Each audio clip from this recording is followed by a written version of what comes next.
À la mi-septembre, collégiennes et lycéennes dûment remontées par une bande de féministes excitées, en tête desquelles on trouve bien sûr l'inénarrable Marlénou Chiapou, ont décrété qu'elles étaient libres de faire ce qu'elles voulaient, libres de leur vie, libres de leur corps, on connaît le refrain, mais ce jour-là, c'était surtout libre de s'habiller n'importe comment. Traduction, se balader le nombril à l'air avec des décolletés plongeants, le dos nu en arborant des mini-jupes et mini-shorts, ne laissant aucun doute sur la couleur et la matière de la petite culotte. L'objectif était de se couvrir avec un bout de textile dont la surface devait avoisiner les 5 cm² en tirant dessus. Nous sommes en France, braille-t-elle, et en France, la femme est libre de s'habiller comme ça lui chante. Et si vous trouvez ça provocateur, c'est que vous n'êtes qu'un vieux mâle blanc hétérosexuel, patriarcal et catholique, donc forcément libidineux. Non mais... Passons sur le fait que oui, en ce qui me concerne, je remplis toutes les cases, pour patauger dans la libidinude la plus totale. Cela dit, disons les choses comme elles sont. Cette séquence débilitante s'appelle tout simplement de l'hystérie. Et le pauvre Jean-Michel Blanquer a bien été obligé de siffler la fin de la récré et de rappeler tout ce beau monde à un peu Mais de quoi au juste? De décence? De pudeur? De morale? Hein? De quoi qui cause le Lochner? Mais il est fou ce Lochner de dire de telles grossièretés. Michou Blanquer est plus fin, plus intelligent. Il préfère faire l'apologie d'une tenue dite républicaine. Concept flou et douteux qui risque de faire référence à l'allure dépoitraillée de la liberté version Delacroix, oh la belle poitrine à la dadame, ou de remettre au goût du jour les revendications de sans-culotte. Tout cela n'est pas très clair. Une fois de plus, la fraude des mots est à l'œuvre. Il aurait été tellement plus simple d'appeler un chat un chat. La décence, la pudeur, la morale sont de très beaux mots qu'on ferait bien d'utiliser un peu plus souvent. La décence, étymologiquement, mais qui fait encore du latin, c'est ce qui convient, ce qui est approprié. À chaque situation, la tenue qui lui correspond, dans le respect de soi-même et de l'autre. J'ai un corps que je respecte et je ne me limite pas à lui et je ne l'impose pas outrageusement aux autres. Car je suis une personne qui dépasse infiniment mon petit nombril à l'air quand ce ne sont pas mes grosses fesses qui le sont. La pudeur est bien oubliée, elle aussi. Pourtant, ce fut autrefois une belle vertu, synonyme de retenue et de délicatesse, celle que l'on apprend, ou plutôt que l'on apprenait, dès le plus jeune âge aux enfants, pour qu'ils sachent respecter l'intimité et le jardin secret de tout un chacun. La morale, pour finir, qui est le pire des gros mots pour quasiment tous les Français lorsque l'on parle de vie affective, mais qui est d'une véritable dictature pour tout ce qui est postmoderne.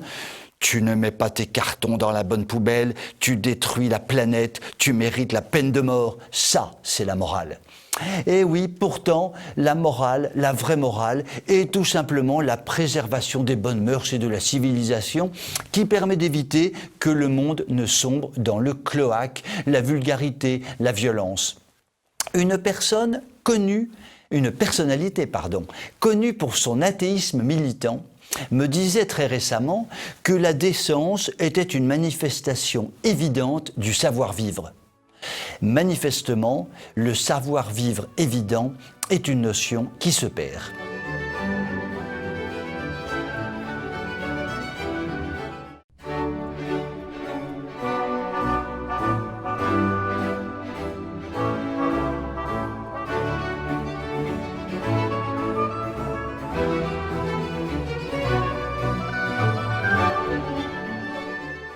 Lesbos était une délicieuse petite île grecque comme il y en a des centaines sur la mer Égée. Sauf que pour son grand malheur, elle est située à moins de 10 km des côtes de la Turquie, constituant ainsi une tête de pont parfaite pour l'entrée des migrants dans l'Union européenne. Depuis des années, des dizaines de milliers de clandestins ont envahi ce petit territoire grec.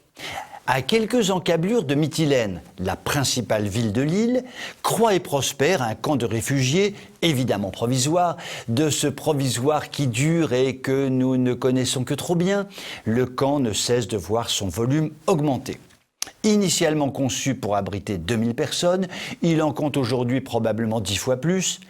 Inutile de préciser que les conditions sanitaires y sont inexistantes. Pas de distanciation sociale qui tienne par là-bas. Les violences et trafics de toutes sortes y sont permanents. Une situation explosive, d'autant que ce camp n'est pas le seul. L'île en compte d'autres, tout autant débordés. Au printemps, les clandestins avaient saccagé, dans la joie et la bonne humeur, 5000 oliviers, mettant à mal l'équilibre de l'île, puisque ces arbres bien sympathiques en sont la principale ressource. Les habitants de Lesbos, au départ plutôt accueillants, commencent à avoir le tzatziki qui leur monte au nez et en avoir ras le migrant. Récemment, histoire de s'occuper, de se passer les nerfs ou de faire bouger les choses au choix, 35 migrants testés positifs au coronavirus ont eu l'idée de flanquer le feu au camp et surtout d'interdire aux pompiers d'éteindre l'incendie. Cette fois, ça sentait plus que le roussi, ça sentait carrément le cramé. La situation est devenue totalement ingérable. Tous ces migrants sont en attente d'un hypothétique statut d'accueil, mais ils sont des dizaines de milliers dans ce cas, dispersés sur le chapelet des îles grecques de la mer Égée. Et l'Europe, on le sait, n'a rien à leur offrir d'autre que le délire immigrationniste de quelques dirigeants qui doivent habiter sur la planète Mars. Alors, la marmite macère, brûle et empoisonne tout le monde, et en premier lieu, les habitants de l'île de Lesbos. Heureusement, Clément Beaune, secrétaire d'État aux Affaires européennes, vous le connaissez? Moi non plus, a trouvé, lui, la solution innovante à laquelle personne n'a pensé depuis 40 ans. Il propose que la France accueille 100 des clandestins de Lesbos. Tiens donc, voilà qui va certainement arranger les affaires de tout le monde et frustrer les 19 900 clandestins qui n'auront pas la chance, la joie, le bonheur de venir échouer du côté de la porte de la chapelle Aubervilliers. Monsieur Clément Beaune ne s'étend évidemment pas sur le sort qui est réservé à cette centaine de privilégiés. Il préfère en appeler à la solidarité européenne et appeler ses confrères des pays de l'Est à y mettre un peu du leur, à faire de même en acceptant de prendre leur part. Pour l'instant, curieusement, les dirigeants de ces pays ne répondent pas. Leur ligne SFR ou Bouygues Télécom doit être en dérangement.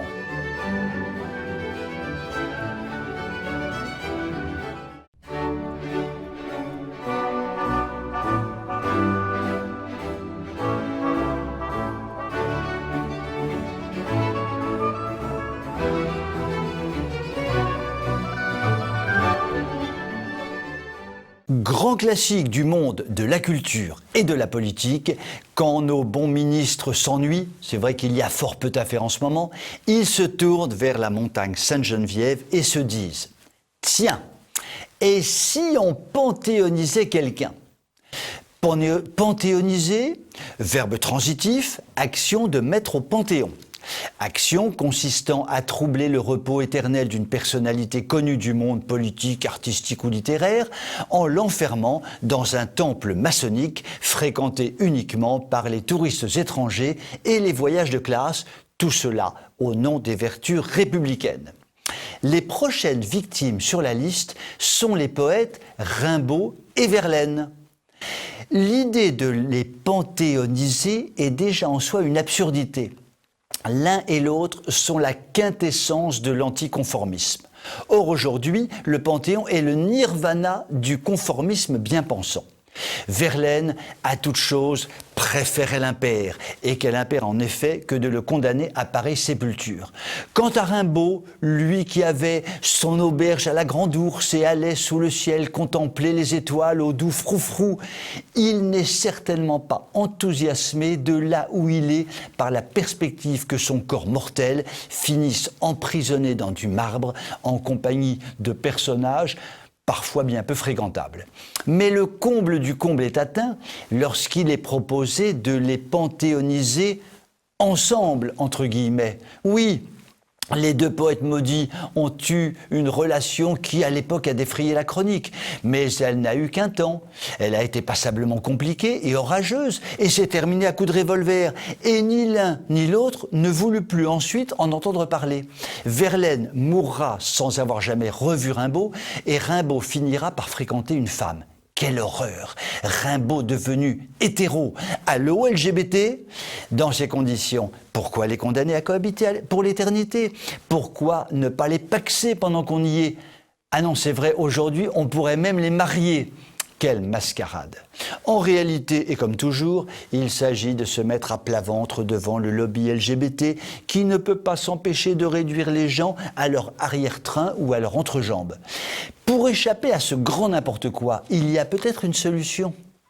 Rimbaud, après avoir joué les poètes sulfureux, est parti s'établir en aventurier en Abyssinie, où il s'est livré à toutes sortes de trafics.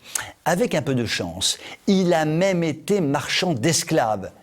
Cela n'est pas avéré, mais cela vaut le coup de tenter une contre-enquête. Cela pourrait peut-être lui permettre d'échapper au Panthéon. Ouf!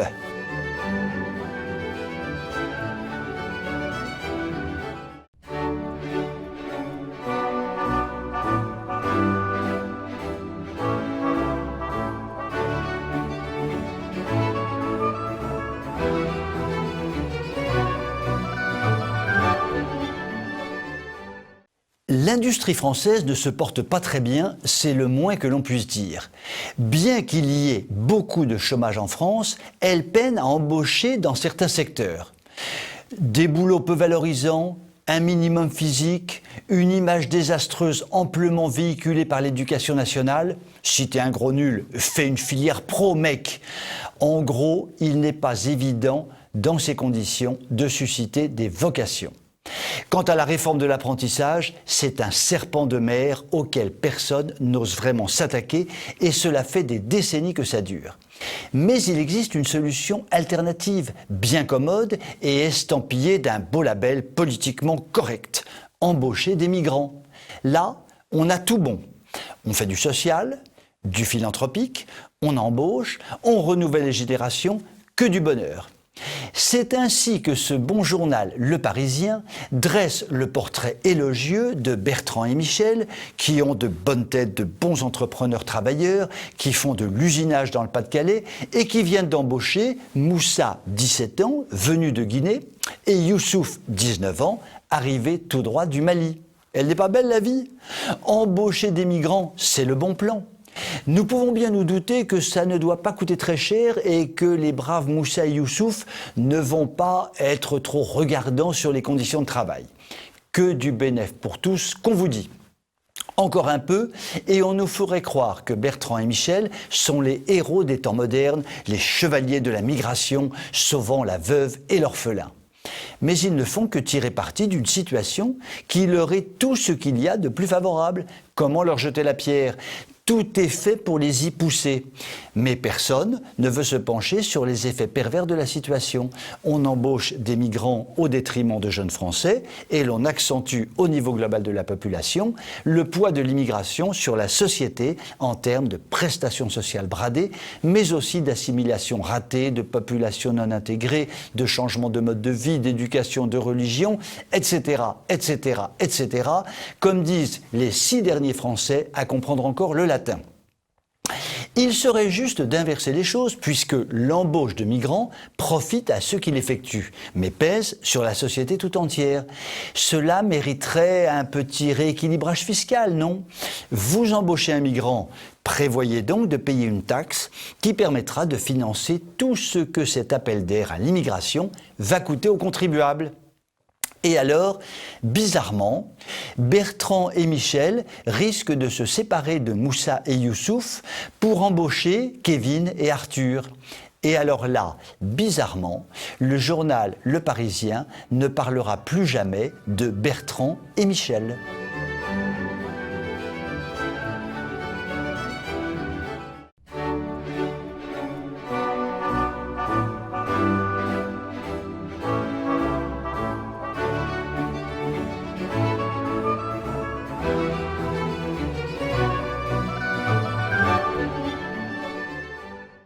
bambins sont de retour sur les bancs de l'école, dûment masqués, distanciés et désinfectés. Mais voilà que se présente un terrible casse-tête pédagogico-sanitaire. Que faire pour la photo de classe ? Si l'on met tous ces chers petits côte à côte, on ne respecte plus la fameuse distanciation sociale et l'établissement risque d'être accusé de favoriser la contagion. Nouveau cluster en vue. Comme disait Cyrano de Bergerac, non, merci. Si les enfants gardent leur masque, quel est l'intérêt intrinsèque d'une photo de classe ? À moins d'individualiser les masques en collant une photo de chaque garnement sur chaque masque. Mais dans ce cas, l'élève ne peut plus respirer et risque de mourir d'étouffovirus. Non, merci. On peut aussi supprimer la photo de classe, purement et simplement. Mais il devient politiquement compliqué de faire comme si de rien n'était. Et quid du vivre ensemble scolaire qui se retrouve alors sérieusement avec du plomb dans l'aile ? Non, merci, non, merci. Bigre. Voilà un problème digne des épreuves de certificat d'études session 1887. Je cite. Sachant que le coronavirus reste suspendu en moyenne 1,3 dixième de seconde dans l'air et que les enfants sont distants de 7 cm sur le banc pour la photo et que la maîtresse risque d'éternuer un peu violemment pour cause d'allergie à la fleur de plantain, combien faut-il rémunérer le photographe qui vient immortaliser la promo 2020-2021 du cours élémentaire et quelle est la probabilité que le dit photographe attrape le virus ? Question subsidiaire. Combien de jours d'attente le photographe devra-t-il patienter avant de se faire tester ? Et combien de mois faudra-t-il qu'il attende pour avoir les résultats du test ? Ne rions pas. Le problème est suffisamment sérieux pour que BFM ait cru bon de s'en emparer et d'y consacrer un reportage tout entier. La solution, ma foi, pourtant la plus évidente, consistant à reporter la prise de la photo de classe au printemps, semble ne pas avoir été retenue en haut lieu. Trop risqué. Preuve qu'à l'Éducation nationale, on sait voir loin. L'on ne pourra peut-être pas faire de photos au printemps 2019. Qu'on se le dise, le Covid 2019 est bien programmé jusqu'en 2021.